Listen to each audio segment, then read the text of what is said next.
మన భారతదేశంలోనే కాకుండా ప్రపంచంలోనే అతి ప్రాచీనమైనది, ప్రపంచంలోనే మొట్టమొదటి రెసిడెన్షియల్ యూనివర్సిటీగా ప్రసిద్ధి చెందిన బీహార్ రాష్ట్రంలో ఉన్న నలంద యూనివర్సిటీని ఈ వీడియోలో చూద్దాం.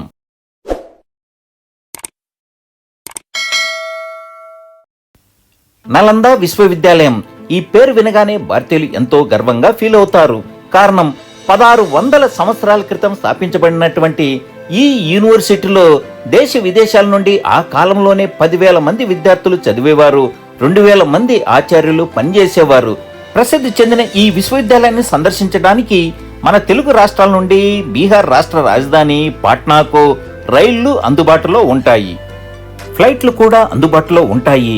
నేను నా మిత్రులతో కలిసి హైదరాబాద్ శంషాబాద్ ఎయిర్పోర్ట్ నుండి పాట్నాకు బయలుదేరాము.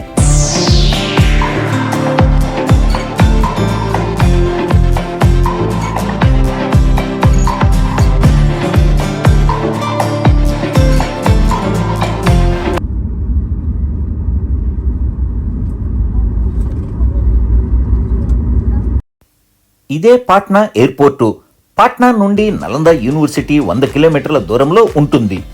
పాట్నాలోనే టాక్సీ మాట్లాడుకొని నలంద యూనివర్సిటీ సందర్శించడానికి బయలుదేరాము. రహదారులన్నీ తార్ రోడ్డుతో నిర్మించారు. ప్రకృతి సౌందర్యం కూడా కనులకు కనువిందు కలిగిస్తూ ఉంటుంది.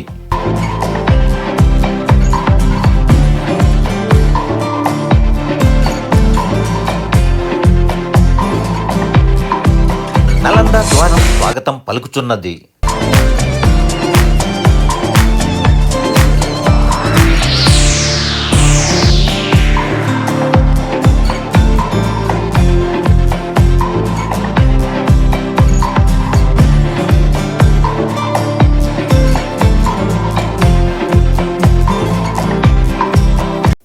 టూరిస్టులు మరియు వాహనాలతో ఈ ప్రాంతమంతా రద్దీగా ఉంటుంది. కారణం ఇక్కడే ప్రాచీన నలంద యూనివర్సిటీ ఉన్నది. ఈ నలంద విశ్వవిద్యాలయం ప్రవేశ రుసుము ఇండియన్ సిటిజన్స్ కు 40 రూపాయలు, ఫారినర్స్ కు 600 రూపాయలు ఉంటుంది. అద్భుతం! ఇదే 1600 సంవత్సరాల క్రితం నిర్మించిన ప్రపంచంలోనే అతి ప్రాచీనమైన, ప్రపంచంలోనే మొట్టమొదటి రెసిడెన్షియల్ విశ్వవిద్యాలయం నలంద విశ్వవిద్యాలయం ఇదే. 1 చదరపు కిలోమీటర్ విస్తీర్ణంలో ఇది నిర్మించారు.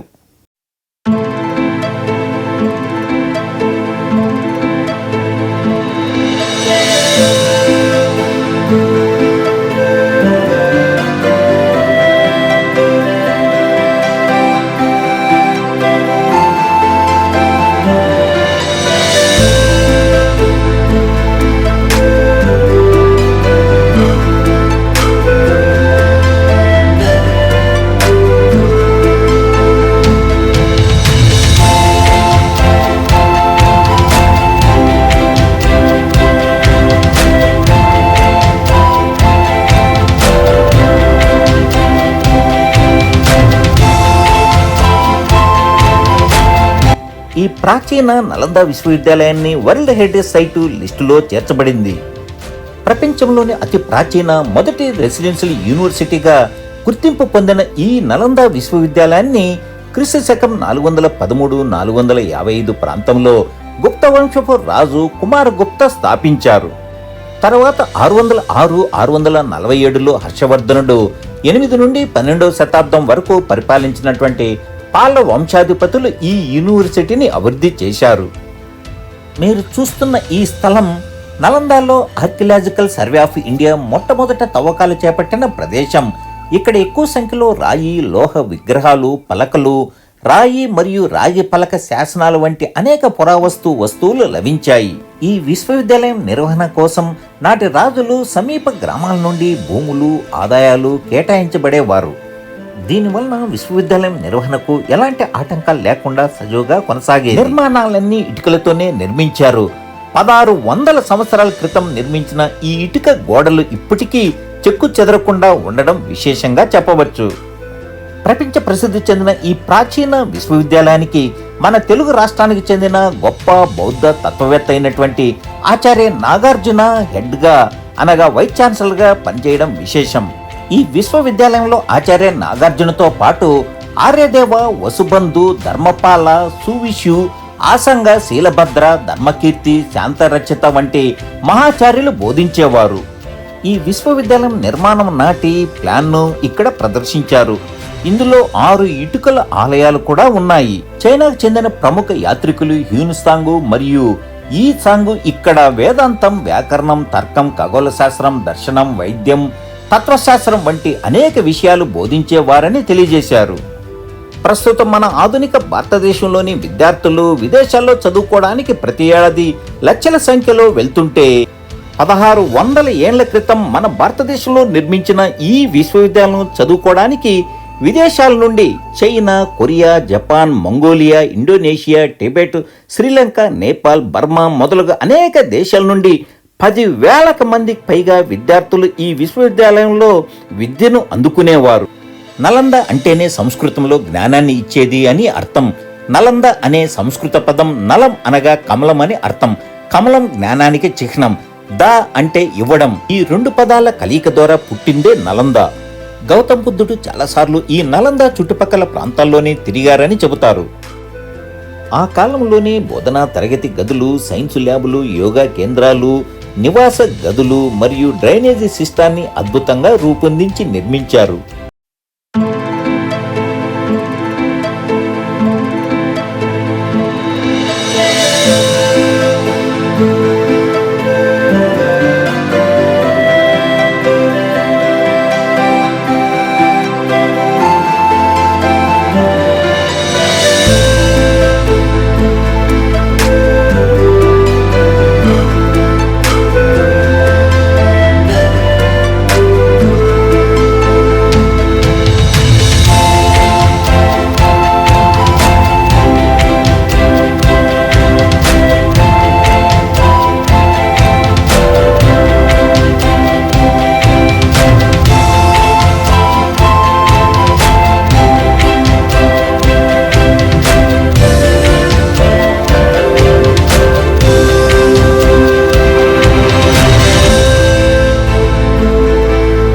ఇక్కడ విద్యాభ్యాసం కనీసం 10 సంవత్సరాలు ఉండేదని, ఇక్కడ విద్యను అభ్యసించేవారు లేదా బోధించేవారు మరణిస్తే ఇక్కడే సమాధి చేసి వారిని గౌరవించేవారని చరిత్రకారులు చెబుతున్నారు.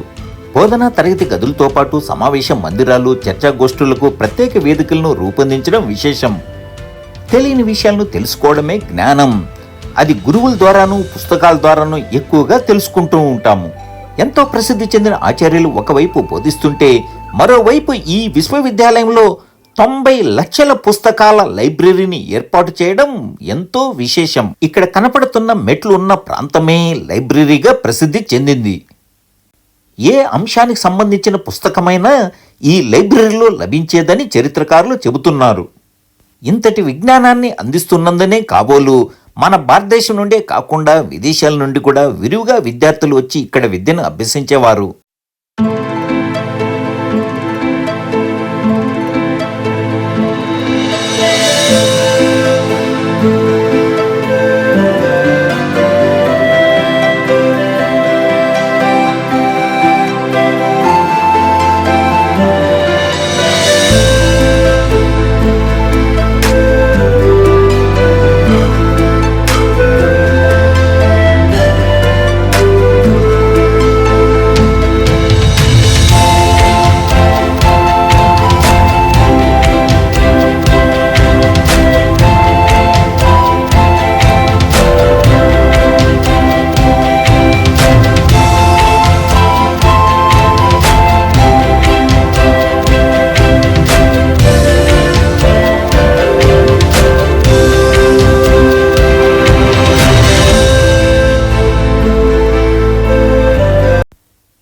వందల సంవత్సరాల క్రితమే దేశ విదేశాల నుండి 10,000 మందికి పైగా వచ్చిన విద్యార్థులతో ఈ ప్రాంగణం కలకలలాడుతూ ఉండేది.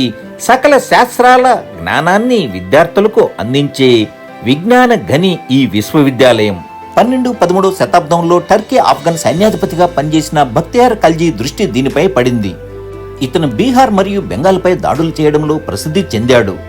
అనారోగ్యానికి గురైన బక్తియార్ ఖల్జీ ఆయుర్వేద వైద్య చికిత్సకై ఇక్కడికి వచ్చారని, ఇక్కడ ఆయుర్వేద వైద్య చికిత్సతో నయం కాగానే ఇలాంటి వైద్యాన్ని అందించే, జ్ఞానాన్ని అందించే ఈ విశ్వవిద్యాలయం ఉండకూడదని నిర్ణయం తీసుకొని దాడి చేశారు. 1193లో ఈ విశ్వవిద్యాలయాన్ని పూర్తిగా ధ్వంసం చేశారు. 90 లక్షలతో కలకలాడుతున్నటువంటి లైబ్రరీని కూడా మంట కలిపేశారు. దేశ విదేశాల నుండి వచ్చే వేలాది మంది విద్యార్థులకు ఎంతో జ్ఞానాన్ని అందించే ఈ నలంద విశ్వవిద్యాలయాన్ని పూర్తిగా ధ్వంసం చేశారు. ఎంతో శ్రమించి దేశ విదేశాల్లో ముద్రితమైనటువంటి సకల శాస్త్రాల జ్ఞానాల పుస్తకాలను తగలబెట్టేశారు. లైబ్రరీలో ఉన్న 90 లక్షల పుస్తకాలు 3 నెలల పాటు ఇలా అగ్నికి ఆహుతవుతూ బూడిదగా మిగిలిపోయాయి. మన దేశంలో మరో ప్రసిద్ధి చెందిన విక్రమశాల విశ్వవిద్యాలయాన్ని కూడా బక్తియార్ ఖల్జీ విధ్వంసం చేశాడు.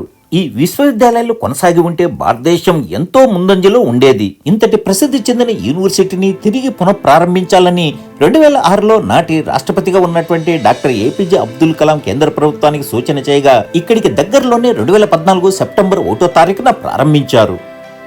మన భారతదేశ విద్యా సంపదకు చిరస్మరణీయమైన ప్రతీకగా నిలిచిన ఈ నలంద విశ్వవిద్యాలయాన్ని మీరు బీహార్కు వచ్చినప్పుడు తప్పక సందర్శించండి. ఇలాంటి వీడియోలు చూడడానికి సబ్స్క్రైబ్ కానివారు సబ్స్క్రైబ్ చేసుకోండి, షేర్ చేయండి, లైక్ చేయండి, కామెంట్ చేయండి, ప్రోత్సహించండి.